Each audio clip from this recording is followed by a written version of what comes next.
राधे राधे भक्तजन, आशा करता हूँ कि सब अच्छे होंगे और सभी को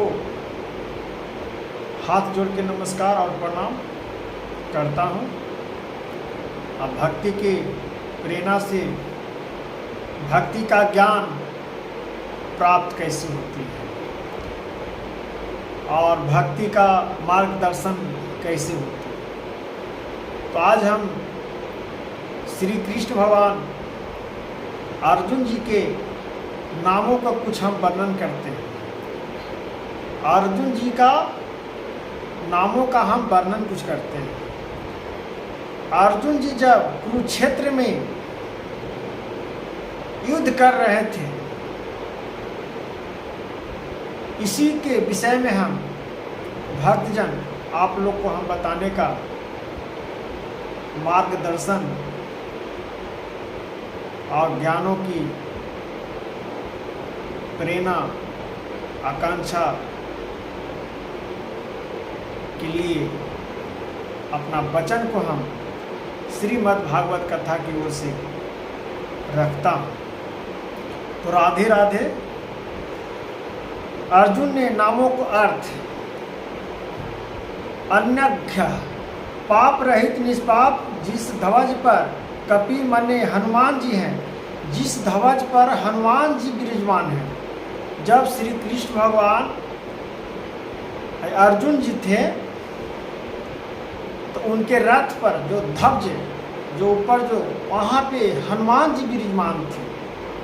अब क्यों हनुमान जी विराजमान थे, इसका अर्थ समझिए, तब समझ में आएगा कि आप भगवान हनुमान जी क्यों थे वहाँ पे, भगवान जी को क्यों युद्ध में वर्णन किया गया था।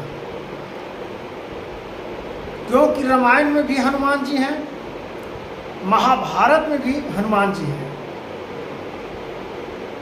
इस चीज को सोचना होगा भक्तजन कि जब महाभारत भी हुआ तो हनुमान जी हैं, और रामायण में भी जब श्री राम जी के साथ थे उस समय भी हनुमान जी थे युद्ध में। तो हनुमान जी का किस रूप में देखा जाता है, किस रूप से वर्णन किया जाता है, इस रूप को हम बता रहे हैं। इसी रूप से आकांक्षा से आप समझिए कि भक्तजन हनुमान जी का क्या रूप लीला और कितना शक्तिशाली ज्ञानी थे, उससे आप समझिए। कुरुक्षेत्र में कुरुकुल में उत्पन्न होने वाले सर्वश्रेष्ठ कुरु के राजा का पुत्र कुरुवीर, कुरुकुल में जन्म हुए पुरुषोत्तम विशेष तेजस्वी का स्वरूप अथवा गुडक माने विश्व, जिसके स्वामी स्वामी है ध्वज के ऊपर विराजमान है। तो इसमें कहे गए हैं कि शंकर भगवान ने जब अर्जुन जी और जब कृष्ण भगवान जब अपने सातों घोड़ा के रथ पर सवार थे, उस समय सतयुग में श्री राम भगवान जी का जब लंका पर चढ़ाया हुआ था,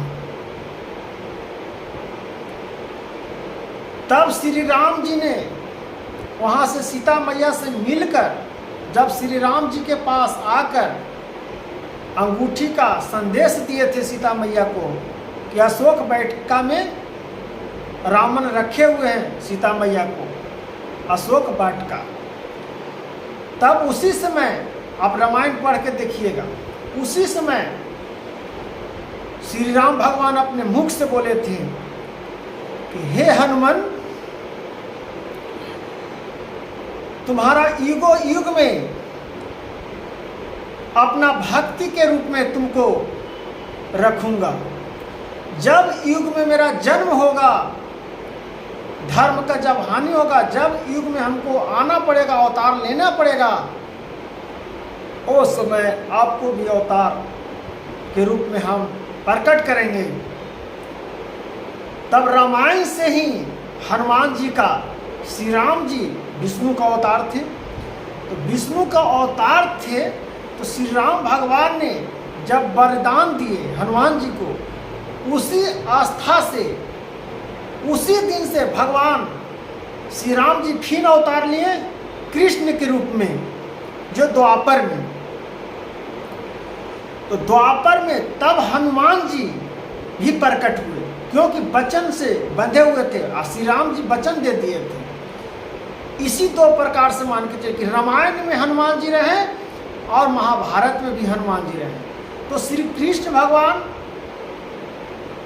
राम जी का अवतार, तो युद्ध में हनुमान जी वहाँ पे ध्वज पर विराजमान रहते थे और अर्जुन को रक्षा करते थे। और कृष्ण भगवान का दीर्घ दृष्टि से अपना महाआकांक्षा की कि भगवान के हमारा कुछ ना हो, तो हनुमान जी हर समय अपना भगवान के, अपना स्वामी को रक्षा के रूप में मार्गदर्शन का हर समय नहीं छोड़ते थे। वह कृष्ण भगवान श्री राम जी ने वचन दिए थे कि हर युग में, तो वह फिर द्वापर में आए और यहाँ पर युद्ध में श्री कृष्ण भगवान के साथ और अर्जुन जी के ध्वज पर खड़े बैठकर पारा युद्ध का, पूरा युद्ध की प्रवचनों का, आकांक्षा को, सबको हनुमान जी ने अपना ज्ञान विवेक से भगवान के कल्याण के रूप में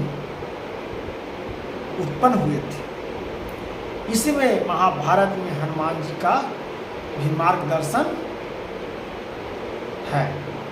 तो इसका अर्थ हम बताएं भक्तजन, अमल करिएगा। और राधे राधे, हरे कृष्णा, सीताराम।